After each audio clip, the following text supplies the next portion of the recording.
Stuart, can you talk about the endless need to grow?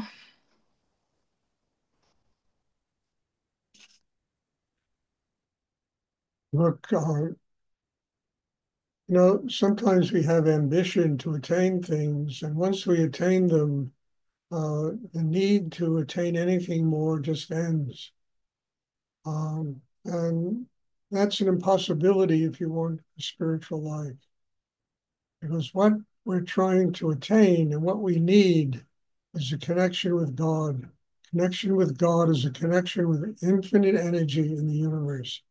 There's no limitation to how much creativity we can bring down to enter us. But more importantly, how much nurturement or how much nourishment we can bring, spiritual nourishment, that's truly essential for, a human being's life.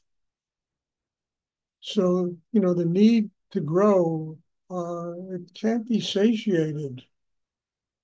You can't, if you want a spiritual life, then that's exactly what you have to do. You have to need to have a spiritual life your entire life. And then, understand, you will tap that energy and tap that energy. It will keep you growing. You'll do the work that you have to do to tap that energy, and it'll manifest in your daily life and in every aspect of your life. Things will be affected by that energy. So, it's not a thing where you satiate yourself. I am satisfied. I think satisfied is the quickest route, you know, to, not having a spiritual life, becoming satisfied.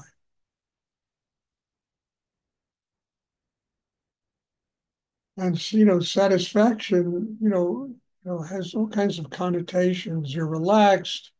You're not under pressure anymore. There's no more tension. Well, that's not really what happens. I mean, people for their entire life live under some kind of pressure, some kind of tension, something in them that wants a little bit more.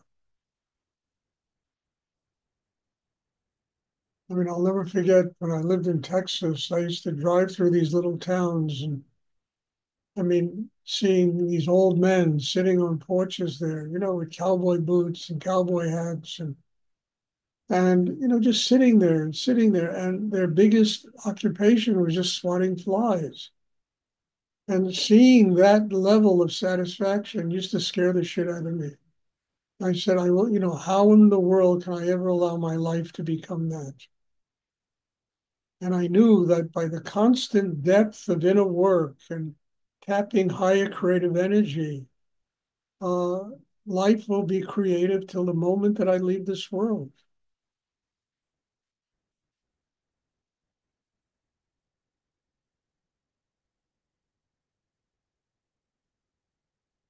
And you don't have to go anywhere to get, I mean, it's all inside us. All this meditation is about getting the training to do it. That's all it's about.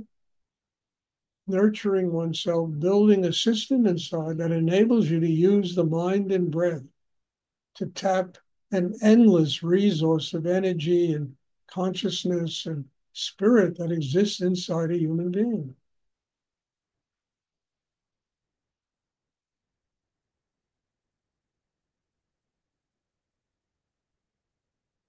And the sad thing is that not certainly not about this group, but most people just don't want to be bothered. Everybody looks forward to one thing, the day of retirement. And if you do deep spiritual practice, there is no retirement. And you're calmer than all these people that are sitting in Palm Beach on rocking chairs and, you know, or playing golf or doing whatever they do. And the internal life of a human being is more at peace with the world than people that retire.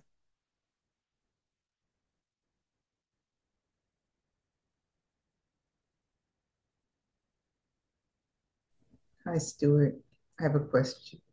Could you please, you've said it before, but I like hearing it again and again.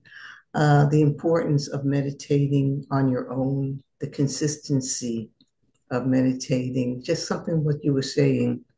I see the difference myself doing it more consistently. It helps more.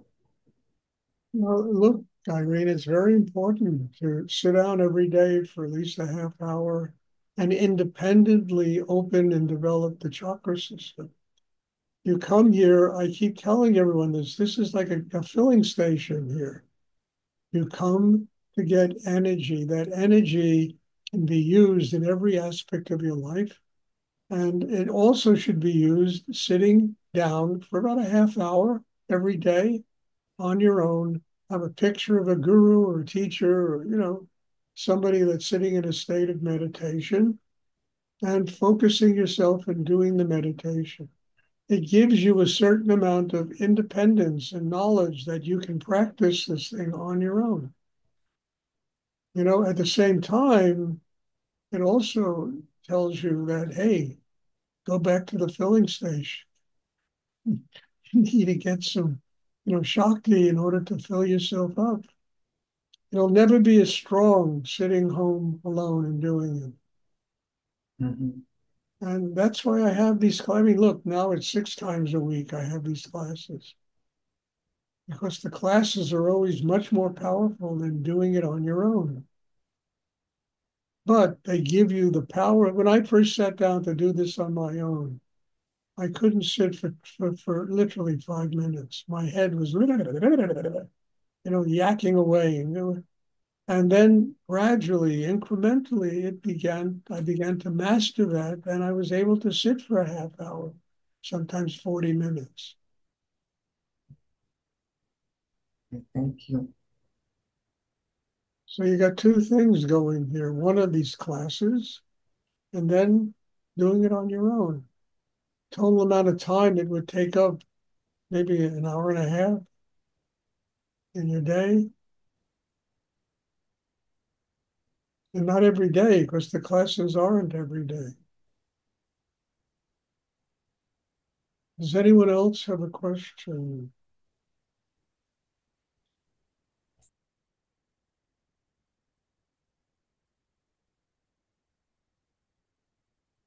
I have a question, Stuart, Chris. Stuart, in working with Chikar, these last few days especially, I sense the presence of Shiva all around.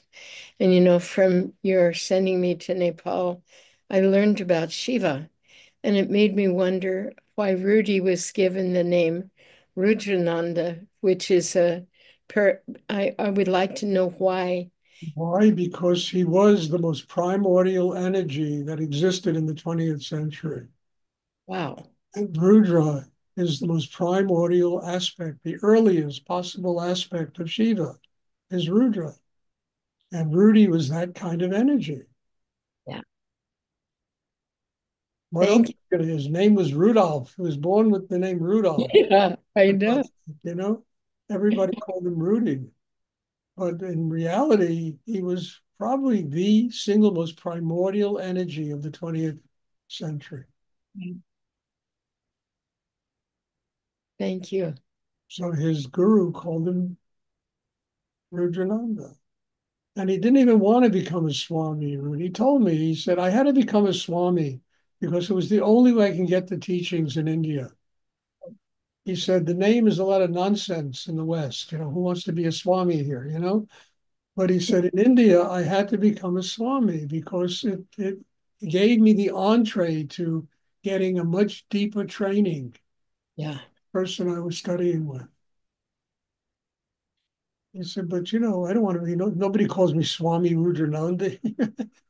I mean, he used to wear robes occasionally in class. He would wear lungis but I never saw him in his gallery wearing robes or, walking around pretending he was a Swami. Yeah.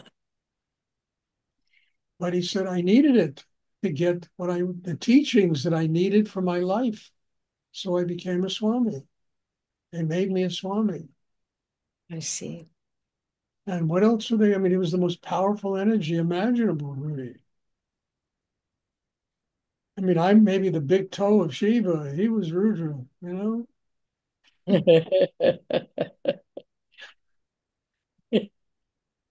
That's great. Thank you.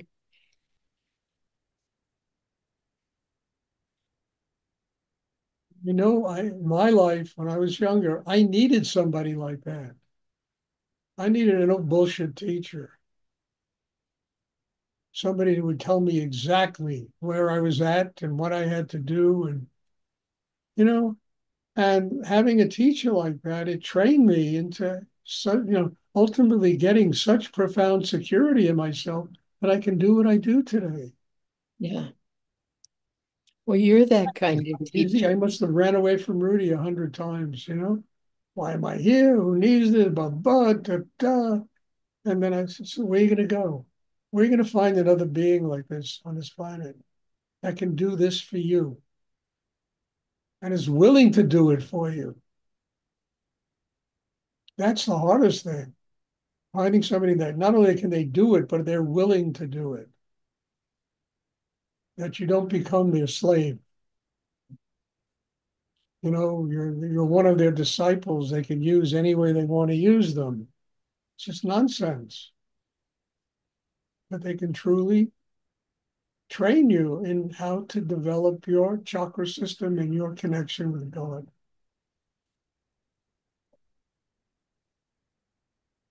That's why Thank, I was Rudra. well, you're that kind of teacher. Thank you. Well, I had a great teacher, Chris. I told you I'm the big toe of Shiva, maybe. It was Rudra. Gotcha. But I needed Rudra. I couldn't take the big toe of Shiva. My energy was of such a nature that I needed somebody like Rudy in order to train me. God sent him. That's so wonderful.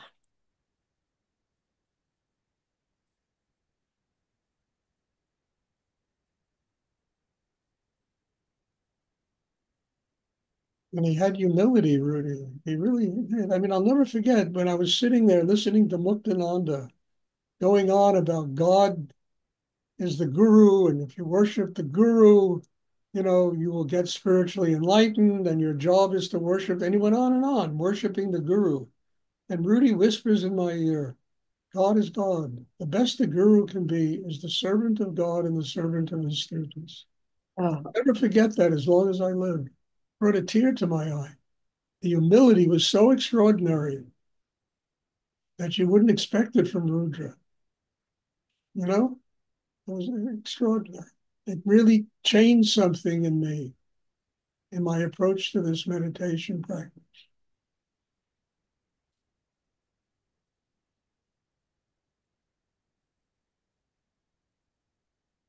thank you very much, Stuart.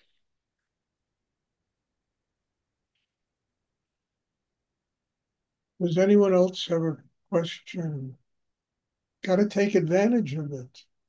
I really mean it. I keep saying this, and most people don't do it. They come, they don't come, they this, they that. I mean, where the hell are you going to find energy like this? Where was I going to find a Rudy other than with Rudy? And I made sure I was there until one day he sent me away.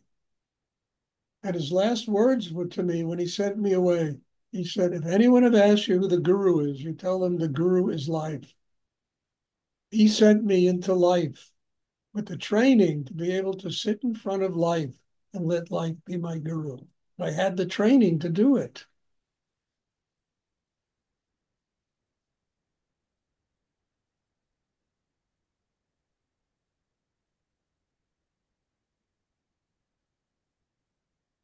And I'm trying to give you all the only problem here, we're on a computer. I wish I had a place here that I could have everybody here all the time and have classes, like I used to have in Manhattan, Yeah. but I don't. So what to do? Anyway, I'm thinking seriously of moving, and I'd like to get a place where I can hold in-person classes and people can come. Does anyone else have a question?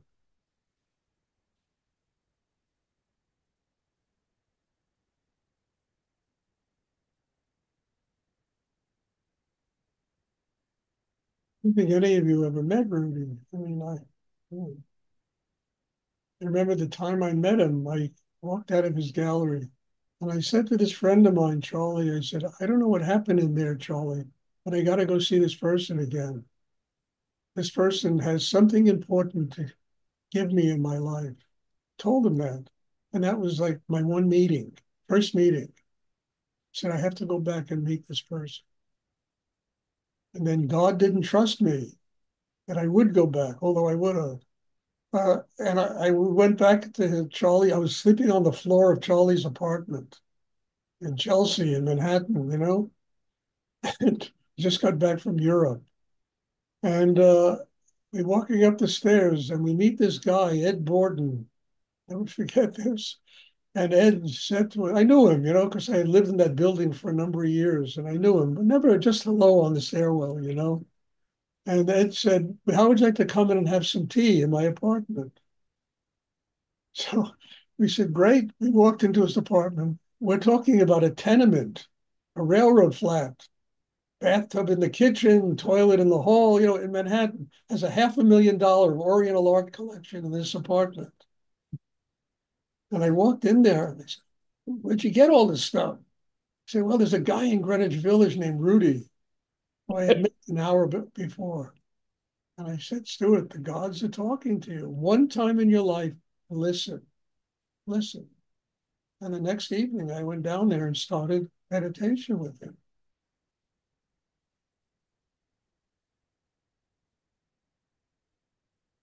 And I said to myself, as much as oh my, it's impossible, I can't do this. Where are you going to go? Who's going to do this? Who? And then I remember when I went up to him after Muktananda was in New York, I said to him, Rudy, is it possible that I can move into your house? I asked him. And I knew living there was going to be really rough. But I knew I needed that energy, and I'll do whatever I had to do to get that energy that he was supplying. And my growth was exponential when I met him. I never experienced anything like it. And I needed more.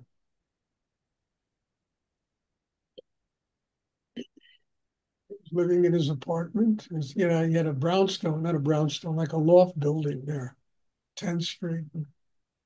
And I had, you know, I was sleeping there, and suddenly 20 people moved in there, and I didn't even have a place to sleep. And I come home at night, and somebody was sleeping where I was sleeping, you know. So I said to him one day on the street, I said, Rudy, it's been a hell, you know, my God, I don't have a place to sleep in your house.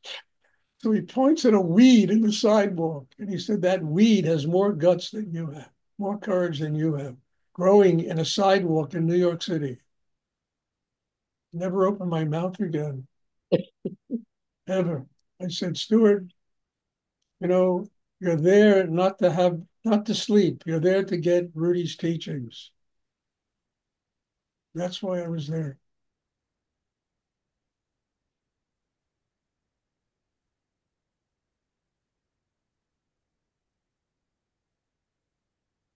It was Rudra.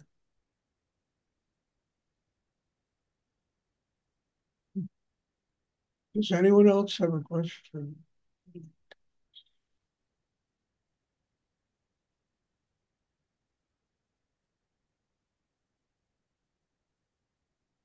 I remember I was having dinner with Rudy once with some friends of his, and the guy there, there was a couple, and the guy asked, "Did the people like living in your house that way?" So Rudy said, "Ask Stuart." I said, "No." I said, "I'm not there for comfort. I'm there to get this man's teachings." That's what I told this guy. There to get his teachings, not for comfort.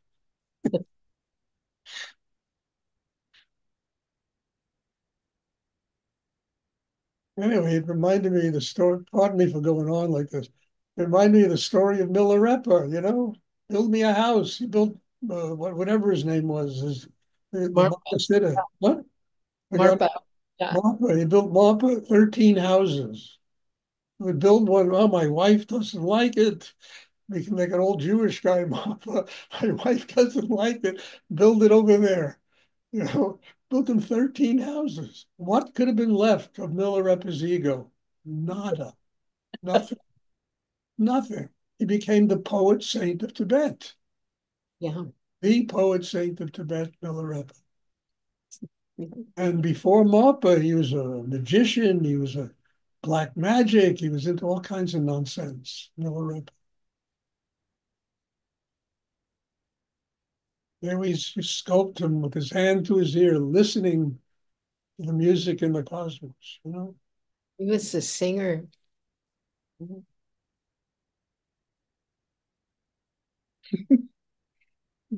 Does anyone else have a question? Well, you'll get a little bit of my background here and how I'm here today teaching this.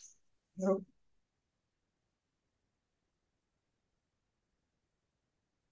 Does anyone else have a question?